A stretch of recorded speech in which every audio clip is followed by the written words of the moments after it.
A las 2:17 de la mañana, James Wilson estaba fregando el piso 47 cuando oyó voces chinas que resonaban desde la oficina del director ejecutivo. Se detuvo y miró por la rendija de la puerta donde una mujer temblaba frente a la pantalla de su ordenador, pálida mientras la voz al otro lado pronunciaba palabras que ella no entendía. «Nunca sabrán la verdad», dijo la voz en mandarín. James agarró con más fuerza el mango de la fregona, sintiendo el peso del cheque de $50,000 en el bolsillo de su chaqueta. Sabía exactamente lo que significaban esas palabras. Conocía la conspiración que se escondía tras ellas. Sabía que el joven director ejecutivo estaba siendo engañado de la forma más despiadada posible. Pero James también sabía que le pagaban para guardar silencio. La torre Sterling Industries se extendía hacia el cielo nocturno de Seattle como un monumento de cristal a la ambición estadounidense. La mayoría de sus ventanas estaban oscuras a esa hora, pero en el piso 47, Elizabeth Parker estaba sentada encorvada sobre su escritorio, mirando documentos que había leído cientos de veces. El acuerdo de fusión que salvaría a su empresa pendía de un hilo, y se le acababa el tiempo. Sus socios chinos habían sido cada vez más agresivos en sus exigencias, hablando rápidamente en mandarín durante las videollamadas, mientras que su traductor permanecía en silencio, ofreciendo solo resúmenes breves y depurados que parecían incompletos. Elizabeth se frotó las sienes, intentando evitar otro dolor de cabeza.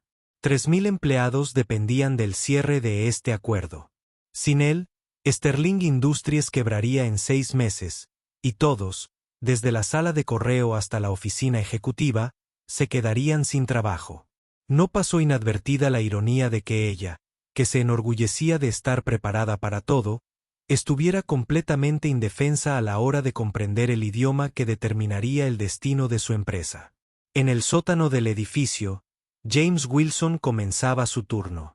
Se puso su uniforme de conserje con una eficiencia demostrada, con movimientos silenciosos y pausados. A sus 35 años, llevaba 3 años trabajando de noche. Desde que su esposa Sarah falleció, dejándolo con facturas médicas que acabaron con cualquier esperanza de mantener su antigua vida. Su hijo Michael, ahora de 9 años, apenas recordaba cuando papá usaba traje en lugar de ropa de trabajo, cuando vivían en una casa en lugar de un pequeño apartamento encima del supermercado de la señora Chen. James cargó su carrito con productos de limpieza y se dirigió al ascensor. Las plantas corporativas del edificio eran su dominio entre la medianoche y las 6 de la mañana, cuando los ejecutivos dormían tranquilos en sus casas de las afueras. Lo prefería así, invisible, desapercibido, libre para trabajar sin el incómodo peso de la compasión ni el juicio. De todos modos, la mayoría de la gente miraba directamente a través de los conserjes, lo cual le venía de maravilla. El ascensor subió silenciosamente al piso 47. James había estado en ese piso docenas de veces, pero esa noche algo se sentía diferente. La luz se derramaba desde la oficina de la esquina y podía oír voces, una familiar, otra extranjera. Elizabeth Parker seguía allí, lo cual era inusual. La directora ejecutiva solía irse a las 8. Su asistente personal se aseguraba de que su horario funcionara como un reloj. James empujó su carrito silenciosamente por el pasillo, las ruedas apenas susurraban contra el suelo de mármol pulido. Al acercarse a la oficina, captó fragmentos de conversación a través de la puerta entreabierta. Elizabeth estaba hablando con alguien en su ordenador, con la voz tensa por el estrés. «Entiendo que necesita más tiempo para revisar las condiciones», decía. «Pero nuestros accionistas esperan un anuncio para el viernes». La respuesta llegó en mandarín rápido, demasiado rápido para que la mayoría de los hablantes no nativos la siguieran. Pero James entendió cada palabra. «Dígale que el contrato es aceptable», dijo la voz en chino. «Pero debe transferir el 50% de sus acciones a nuestro holding inmediatamente. Si se niega, retiraremos nuestra oferta y nos aseguraremos de que ninguna otra empresa china trabaje con ella». El traductor en pantalla asintió y se volvió hacia Elizabeth. «El señor Chen dice que el plazo es ajustado, pero que están comprometidos a que esto funcione. Solo necesitan garantías adicionales sobre la transición. James dejó de limpiar y escuchó con más atención. La diferencia entre lo que se decía y lo que se traducía era enorme. Los ejecutivos chinos no solo pedían garantías. Exigían el control de la empresa de Elizabeth y amenazaban con destruirla si se negaba.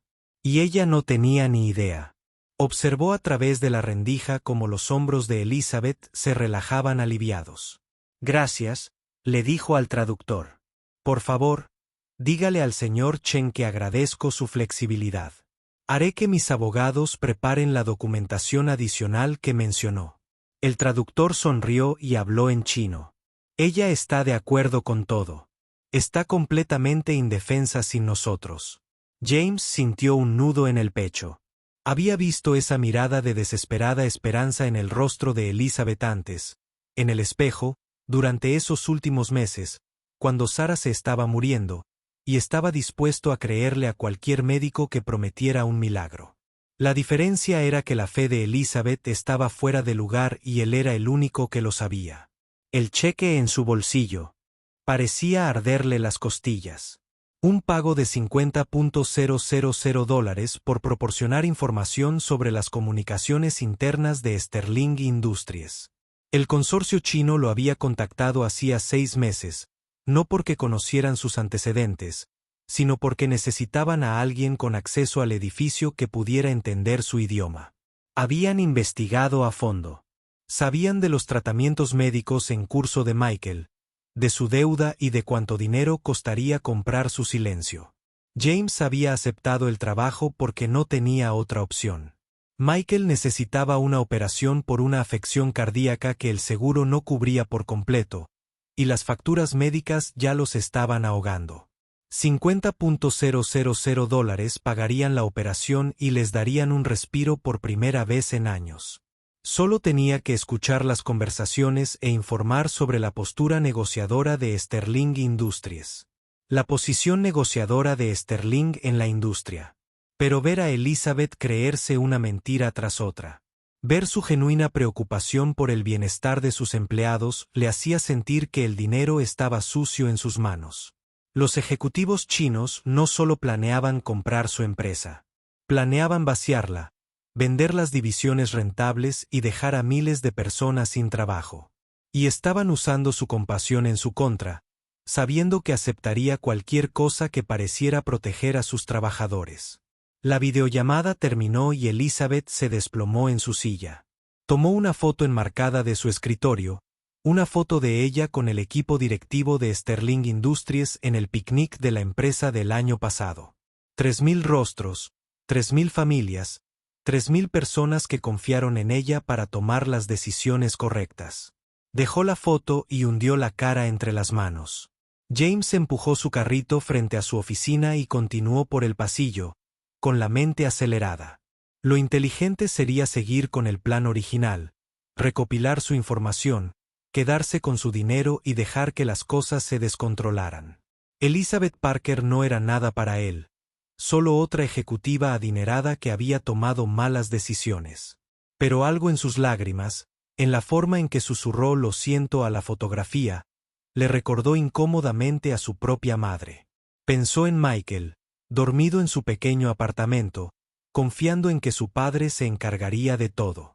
El niño nunca le había preguntado por qué se habían mudado, por qué papá trabajaba en otro horario, por qué no podían permitirse las cosas que solían tener. Michael simplemente se adaptó como lo hacen los niños, encontrando alegría en los libros de la biblioteca y los juguetes de las tiendas de todo a $1. La cirugía le daría una vida normal, la oportunidad de practicar deportes y correr como los demás niños. $50,000 se interponían entre Michael y ese futuro. Pero mientras James vaciaba los cubos de basura y limpiaba las mesas de conferencias, no podía quitarse de la cabeza la imagen del rostro de Elizabeth. Le recordaba a alguien, aunque no podía identificar a quién. Había algo familiar en sus gestos. La forma en que se recogía el pelo tras la oreja cuando pensaba. La forma en que hablaba con las manos cuando algo la apasionaba. A las 4 de la mañana, James había terminado casi todo el piso. Se dirigía al ascensor cuando volvió a oír la voz de Elizabeth. Esta vez, por teléfono. Mamá, sé que es tarde, decía, pero necesitaba oír tu voz. ¿Te acuerdas de aquel chico que solía pasar los veranos con nosotros cuando era pequeño? Jamie. Últimamente no dejo de pensar en él. Hubo una pausa. Lo sé. Lo sé. Papá decía que era lo mejor, pero nunca entendí por qué tuvimos que cortar lazos por completo. Él era como un hermano pequeño para mí. James se quedó paralizado. El palo de la fregona se le resbaló de las manos y cayó al suelo. Jaime. Lo había llamado Jaime, diminutivo de James. Cuando eran niños. Cuando su padre, Robert Parker, había sido socio legal de su padre antes de que todo se derrumbara. Antes de que los Parker decidieran que asociarse con la deshonrada familia Wilson era malo para su reputación. Elizabeth Parker Lizzie había crecido, se había cambiado el apellido. De nuevo a Parker tras la muerte de su padre, había construido un imperio empresarial desde cero, pero seguía siendo la misma chica que le enseñó a montar en bicicleta en la entrada circular de su familia, que le daba galletas a escondidas cuando los adultos no miraban, que le había prometido que serían amigos para siempre. Y ahora estaba a punto de perderlo todo por la misma clase de gente que destruyó a su familia. Hacía 20 años. La llamada terminó y James se quedó en el pasillo, con su mundo cuidadosamente construido inclinándose sobre su eje. El cheque en su bolsillo se sentía más pesado ahora, como una piedra que lo arrastraba hacia el fondo de un lago. Podía terminar su turno, presentar su informe, cobrar su dinero y observar desde la distancia cómo la empresa de Elizabeth era destrozada por buitres. O podía hacer algo que probablemente le costaría todo. Pensó en su padre, el diplomático condecorado que había dedicado su carrera a tender puentes entre culturas, que había criado a su hijo para creer que el honor importaba más que el dinero. Robert Wilson había muerto creyendo haberle fallado a su familia, sin saber nunca que su hijo había estado observando, aprendiendo, lecciones de integridad que resonarían a través de los años. James sacó su teléfono y revisó sus contactos hasta encontrar el número que le habían dado. El representante del consorcio chino contestó al segundo timbre. Señor Wilson, dijo la voz en mandarín. Llama temprano. Tiene información nueva. Quiero salir, dijo James también en mandarín. Le devuelvo su dinero y pongo fin a nuestro acuerdo. Hubo una larga pausa. Eso sería muy imprudente, señor Wilson. Firmó un contrato. Se llevó nuestro dinero y sabe cosas que podrían sernos embarazosas si se hicieran públicas. Todavía no he gastado el dinero, dijo James, aunque no era del todo cierto. Ya había llegado a acuerdos con el hospital. Lo devolveré mañana. No es tan sencillo, dijo la voz. Y ahora había acero bajo la seda. Sabe lo que estamos planeando. Conoce el plazo. Si se retira ahora, tendremos que asumir que está trabajando en nuestra contra. Y hemos investigado su situación, las necesidades médicas de su hijo, sus dificultades financieras, su total falta de recursos legales si algo desafortunado le sucediera a su situación laboral. Piense bien esta decisión. La línea se cortó. James miró su teléfono, la amenaza perfectamente clara. Estaba atrapado entre su conciencia y la de su hijo. Futuro, entre hacer lo correcto y hacer lo necesario. El consorcio chino lo tenía justo donde lo querían. Lo suficientemente desesperado como para cooperar, pero no lo suficientemente desesperado como para arriesgarlo todo. Después de que Michael se fuera a la escuela a la mañana siguiente, James se sentó a la mesa de la cocina y miró fijamente el cheque. $50,000. Suficiente para salvar la vida de su hijo. Suficiente para darles a ambos un nuevo comienzo. Todo lo que tenía que hacer era no hacer nada. Simplemente guardar silencio. Dejar que los adultos se ocuparan de sus asuntos y concentrarse en la supervivencia de su propia familia. Pero cada vez que cerraba los ojos, veía el rostro de Elizabeth. No el exitoso director ejecutivo, sino la niña de 12 años que lloró cuando tuvo que dejar la casa de su familia por última vez. Ella le había hecho prometer que le escribiría, que se mantendría en contacto, que nunca olvidaría que eran familia, incluso si no compartían la sangre. Cumplió esa promesa durante exactamente 3 cartas. Antes de que su padre le dejara claro que el apellido Wilson ya no era bienvenido en su casa. Esa noche, James tomó una decisión que lo cambiaría todo. Llegó a Sterling Industries una hora antes, con el corazón latiendo con fuerza mientras subía en ascensor al piso 47. La oficina de Elizabeth estaba a oscuras, pero él podía ver su silueta contra la ventana, mirando las luces de la ciudad. Estaba sola, que era lo que él esperaba. Llamó suavemente al marco de la puerta. Y ella se giró. «Oh», dijo, visiblemente sorprendida. «No me di cuenta de que alguien más estaba aquí tan tarde». «Siento molestarlo», dijo James, con la voz más firme de lo que sentía. «Soy James Wilson, personal de limpieza nocturno. Me preguntaba si podía hablar contigo un momento». Elizabeth estudió su rostro, y él vio el momento exacto en que la reconoció brilló en sus ojos. Se llevó la mano a la garganta y dio un paso atrás. «Jamie», susurró. «Hola, Lizzie», dijo él, y 20 años se derrumbaron entre ellos como un castillo de naipes. El silencio se prolongó entre ellos, cargado de recuerdos y arrepentimiento. Los ojos de Elizabeth se llenaron de lágrimas, y extendió la mano hacia él, pero se detuvo, con la mano suspendida en el aire entre ellos. «No puedo creer que seas tú de verdad», dijo. «Estaba pensando en ti esta noche, preguntándome qué te había pasado». «He estado aquí todo este tiempo», dijo James, en voz baja, «trabajando de noche, permaneciendo invisible. Nunca esperé volver a verte». «Dios mío, Jaime, lo siento mucho», dijo Elizabeth, con las palabras saliendo atropelladamente. «¿Qué pasó con nuestras familias? La forma en que desapareciste de mi vida. Nunca entendí por qué».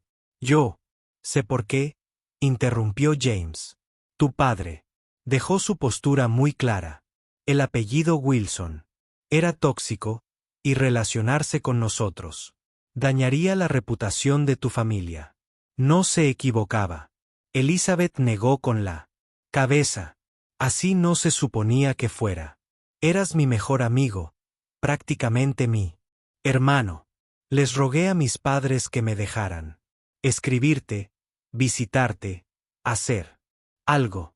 Pero dijeron que era complicado, que había problemas legales, que sería mejor para todos si rompíamos definitivamente con esto. Y les creíste», dijo James, con cierta amabilidad. «Tenía 12 años», dijo Elizabeth con la voz quebrada. «Creí todo lo que me decían. Pero nunca dejé de pensar en ti, preguntándome si estabas bien, si eras feliz. Solía imaginarme encontrándote en algún lugar, teniendo la oportunidad de explicarte». James sacó un papel doblado de su bolsillo. «No vine aquí a litigar el pasado», dijo. «Vine porque estás en problemas y soy el único que puede ayudarte». Elizabeth miró el papel y luego volvió a mirarlo a la cara. «¿Qué quieres decir? Tus socios chinos te están mintiendo», dijo James. «No les interesa una fusión. Quieren robarte la empresa y están usando tu confianza en tu contra». «¿Cómo? ¿Es posible que lo sepas?», preguntó Elizabeth. James desdobló el papel y se lo entregó. «Porque me han pagado para espiarte, y mañana debo entregar información que les ayudará a completar el robo». Elizabeth leyó la nota, palideciendo. Estaba escrita en inglés y chino, detallando los verdaderos términos de la oferta del consorcio y las amenazas que le habían hecho durante conversaciones que creían que ella no entendía. Al final, James había escrito: No puedo dejar que te hagan lo que le hicieron a mi familia. Hay cosas que importan más que el dinero. Esto es imposible, dijo Elizabeth, pero su voz carecía de convicción. El traductor, los contratos, la diligencia debida, todo cuidadosamente orquestado, dijo James. Llevan meses planeándolo. Saben exactamente cómo manipular tu compasión. Cómo hacerte creer que estás protegiendo a tus empleados cuando en realidad los estás poniendo en sus manos. Elizabeth se hundió en su silla, con el papel temblando en sus manos. Si esto es cierto, entonces todo por lo que he trabajado se ha ido. La empresa, los trabajos, todo. No necesariamente, dijo James. Todavía tienes tiempo para cambiar esto, pero necesitas entender con quién estás tratando realmente. ¿Y puedes ayudarme a hacerlo? Preguntó Elizabeth. Puedo traducir sus verdaderas palabras, ayudarte a entender sus verdaderas intenciones, pero Elizabeth, hay algo más que debes saber. James respiró hondo. Se acercaron a mí porque sabían que necesitaba dinero. Mi hijo tiene una afección cardíaca que requiere cirugía y he estado ahogado en deudas médicas. Los 50.000 que ofrecieron nos habrían cambiado la vida. Elizabeth lo miró, con la comprensión asomándose en sus ojos. Y tú estás renunciando a ese dinero para ayudarme. Yo estoy renunciando a ese dinero porque es lo correcto, dijo James. Y porque la niña que solía compartir sus galletas conmigo merece algo mejor que ser traicionada por personas que fingen ser sus amigos. La noche siguiente, James llegó a Sterling Industries, listo para ejecutar el plan más peligroso de su vida.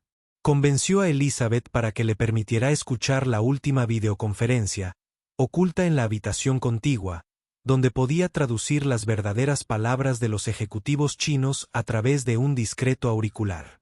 El plan era arriesgado, pero era su única oportunidad de exponer la conspiración antes de que fuera demasiado tarde. Exactamente a las 8 de la noche, se conectó la videollamada. James podía ver a los 3 ejecutivos chinos. En la pantalla de Elizabeth, con sus rostros como máscaras de cortesía profesional. Lo que siguió fue una clase magistral de engaño. Durante la hora siguiente, James escuchó cómo el ejecutivo hablaba con franqueza sobre sus verdaderos planes mientras el traductor le contaba a Elizabeth mentiras cuidadosamente elaboradas. Dígale que valoramos a sus empleados y que les garantizaremos seguridad laboral, dijo un ejecutivo en mandarín. No queremos que se ponga nerviosa en este momento, dijo el traductor sonriendo y dirigiéndose a Elizabeth. El señor Chen desea enfatizar que proteger a su fuerza laboral es su máxima prioridad. Consideran a los empleados de Sterling Industries como su mayor activo. James se sintió mal al escuchar las mentiras, pero se obligó a tomar notas cuidadosamente. La revelación más dañina llegó casi al final de la llamada. El ejecutivo principal, hablando rápidamente en mandarín, describió su plan para declarar en quiebra deliberadamente el fondo de pensiones de Sterling Industries como parte de la estructura de adquisición. Dijo que las regulaciones estadounidenses son bastante laxas. Podemos vaciar las cuentas de jubilación legalmente, y para cuando los empleados se den cuenta de lo sucedido, habremos reestructurado todo a través de nuestra filial en las Islas Caimán. James escribió furioso, documentando cada mentira, cada amenaza, cada engaño calculado. Al finalizar la llamada, había recopilado un registro devastador de las verdaderas intenciones del consorcio. La hora de la verdad llegó al día siguiente en la ceremonia de firma. El auditorio de Sterling Industries estaba abarrotado de empleados, accionistas y representantes de los medios. Elizabeth lo había anunciado como una celebración de la nueva alianza de la compañía, pero James percibió la tensión en su postura al subir al escenario. Los ejecutivos chinos estaban sentados en la mesa de firmas, hablando en voz baja entre ellos en mandarín, sin percatarse de que cada palabra era traducida y transmitida al auricular de Elizabeth a través de James, quien estaba oculto en la cabina de audio. Parecía nerviosa. Un ejecutivo comentó en chino: «Bien. Las personas nerviosas exigen menos». Mientras Elizabeth tomaba su bolígrafo para firmar los contratos, el ejecutivo principal habló en mandarín a sus colegas. Una vez que ella firme esto, Sterling Industries nos pertenece. Comenzaremos la liquidación de activos mañana. La mano de Elizabeth se detuvo sobre el contrato. Miró al público, luego a los ejecutivos chinos, y luego directamente a la cámara que transmitía la ceremonia en vivo. Antes de firmar este acuerdo histórico, dijo, con su voz resonando claramente por el auditorio, quiero agradecer a nuestros socios su honestidad y enfoque transparente en esta negociación. El ejecutivo chino sonrió y asintió, complacido con su gratitud. Uno de ellos habló en mandarín. Los estadounidenses son muy sentimentales. Ella realmente cree que nos importan sus empleados. La sonrisa de Elizabeth nunca se desvaneció. Estoy particularmente agradecida por su compromiso de proteger a la fuerza laboral y el fondo de pensiones de Sterling Industries. Continuó, es muy raro encontrar socios que prioricen a las personas sobre las ganancias. Otro ejecutivo se rió y dijo en chino, si supiera lo que realmente estamos planeando, probablemente se suicidaría.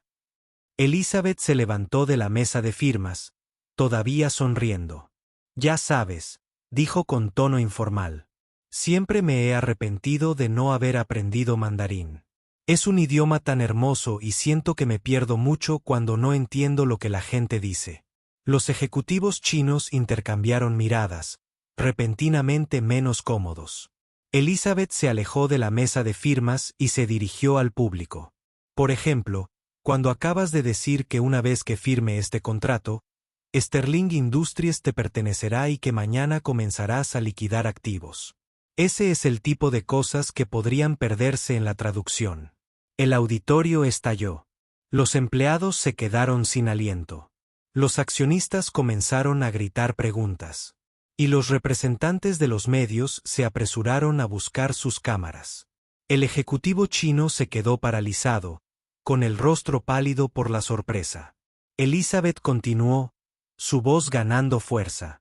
O cuando mencionaste que los estadounidenses son sentimentales y que realmente creo que te preocupas por mis empleados.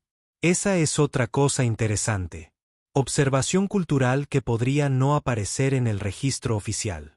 Se giró para dirigirse directamente a la audiencia. Damas y caballeros, quiero que sepan que Sterling Industries no firmará ningún acuerdo con este consorcio. No nos asociaremos con personas que ven a nuestros empleados como desechables, que ven a nuestra empresa como nada más que activos para ser desmantelados y vendidos.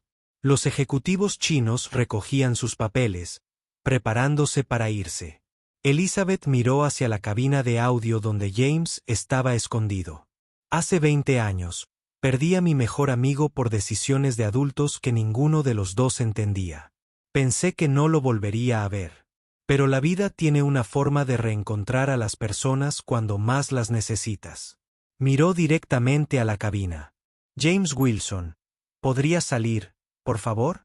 El silencio se prolongó durante lo que pareció una eternidad. Entonces, la puerta de la cabina se abrió y James salió, todavía con los auriculares puestos, todavía con el micrófono que había usado, para salvar la empresa de Elizabeth. El público no vio al conserje que había sido invisible para ellos durante años, sino al hombre que acababa de evitar un robo corporativo masivo. Elizabeth lo encontró a mitad del escenario. Damas y caballeros, dijo, les presento a James Wilson, hijo del diplomático Robert Wilson, quien creció en China y habla mandarín con fluidez. Él es quien descubrió este fraude, quien lo arriesgó todo para exponerlo y quien me recordó que la integridad no es negociable. Los aplausos comenzaron lentamente, luego se convirtieron en una ovación atronadora. James estaba junto a Elizabeth, abrumado por el reconocimiento, por la validación, por el simple hecho de que, después de 20 años de invisibilidad, finalmente lo vieran. Como si leyera sus pensamientos, Elizabeth le tomó la mano y la apretó. Pase lo que pase, dijo en voz baja. Lo afrontaremos. Juntos. Eso es lo que hace la familia. La palabra familia. Le pegó a James como un puñetazo. Había pasado tantos años creyendo que la familia era algo que se perdía, algo que podía ser arrebatado por circunstancias fuera de tu control. Pero, allí con Elizabeth, sintiendo el peso de su mano en la suya, comprendió que la familia era algo que se elegía, algo por lo que se luchaba, algo que podía sobrevivir incluso 20 años de silencio. Más tarde esa noche, después de que los periodistas se fueran y los empleados regresaran a sus casas, James y Elizabeth se sentaron en su oficina, compartiendo un momento de tranquilidad después del caos del día. Todavía no puedo creer que hicieras eso, dijo Elizabeth, alejándose, de $50,000, arriesgándolo todo para salvar mi empresa. No lo hice para salvar tu empresa, dijo James. Lo hice porque no podría vivir conmigo mismo si dejaba que te destruyeran. ¿Qué harás ahora?, preguntó Elizabeth. La cirugía de tu hijo, tu trabajo, todo. James había estado pensando en eso todo el día. No lo sé, pero sé que lo resolveré. Llevo 20 años sobreviviendo. Puedo sobrevivir un poco más. Elizabeth dejó su taza de café y lo miró con seriedad. ¿Y si ya no tuvieras que sobrevivir? ¿Y si pudieras vivir? ¿Qué quieres decir? Sterling Industries necesita un asesor cultural jefe, alguien que entienda los negocios internacionales, que pueda ayudarnos a gestionar negociaciones complejas con socios extranjeros, alguien que hable varios idiomas y entienda los matices culturales que pueden hacer o deshacer un trato. James la miró fijamente. ¿Me estás ofreciendo un trabajo? Te ofrezco un puesto ejecutivo con un salario que cubriría la cirugía de tu hijo y les daría a ambos la vida que merecen. Pero más que eso, te ofrezco la oportunidad de usar tus habilidades para algo significativo, algo que honre el legado de tu padre. James sintió que se le llenaban los ojos de lágrimas. Elizabeth, no sé qué decir. Di que sí, dijo simplemente. Di que sí a las segundas oportunidades, a los nuevos comienzos, a la posibilidad de que a veces las mejores cosas de la vida surjan de los lugares más inesperados. 3 meses después, James Wilson estaba en el mismo auditorio donde había ayudado a exponer el fraude del consorcio chino. Pero esta vez, no se escondía en las sombras. Estaba en el podio dirigiéndose a los empleados de Sterling Industries como su recién nombrado asesor cultural jefe. Michael estaba sentado en primera fila. Su cirugía de corazón había sido un éxito y su futuro era prometedor. El niño se había recuperado por completo y los médicos le dijeron que podría practicar deportes, correr maratones y hacer lo que quisiera. Pero más que eso, había ganado algo aún más valioso: un padre que ya no se avergonzaba de ser quien era. Hace 6 meses, James le dijo al público reunido: pensé que sabía lo que significaba ser invisible. Pensé que el anonimato era seguridad, que mantener la cabeza baja era la única manera de sobrevivir. Pero aprendí algo importante. A veces, los momentos más significativos de nuestras vidas llegan cuando elegimos ser vistos, cuando lo arriesgamos todo por las personas que nos importan. Observó al público, a los rostros de quienes antes lo ignoraban, y que ahora lo veían como alguien a quien valía la pena escuchar. Todos tenemos momentos en los que tenemos que elegir entre lo fácil y lo correcto, entre nuestra propia comodidad y el bienestar de los demás, entre ir a lo seguro y tomar una postura.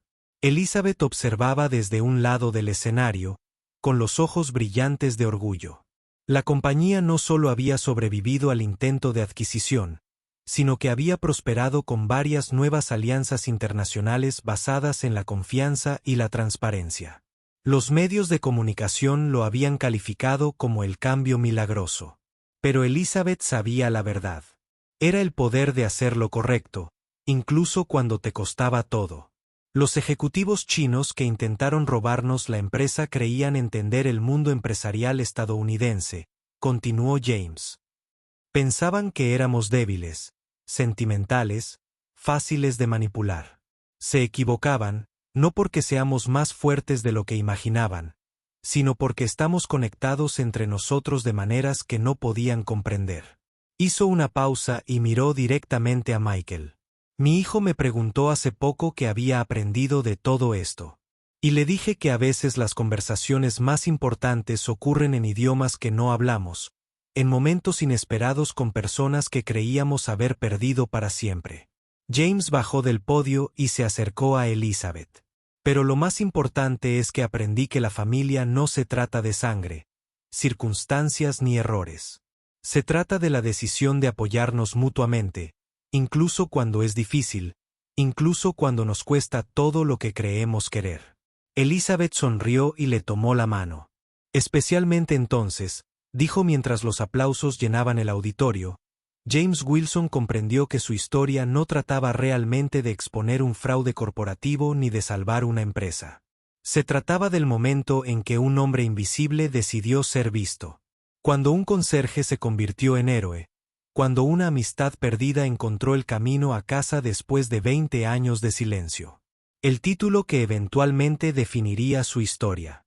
Un padre soltero que trabajaba como conserje cerró un trato de $500 millones solo por hablar chino se convertiría en leyenda en los círculos empresariales. Pero para James, la verdadera victoria fue más simple y profunda. El día que dejó de ser invisible y comenzó a ser el mismo. Al final, la traducción más importante no fue del chino al inglés. Fue del miedo al coraje, de la supervivencia a la vida, de estar perdido a ser encontrado. Y a veces ese es el único idioma que realmente importa. Todo.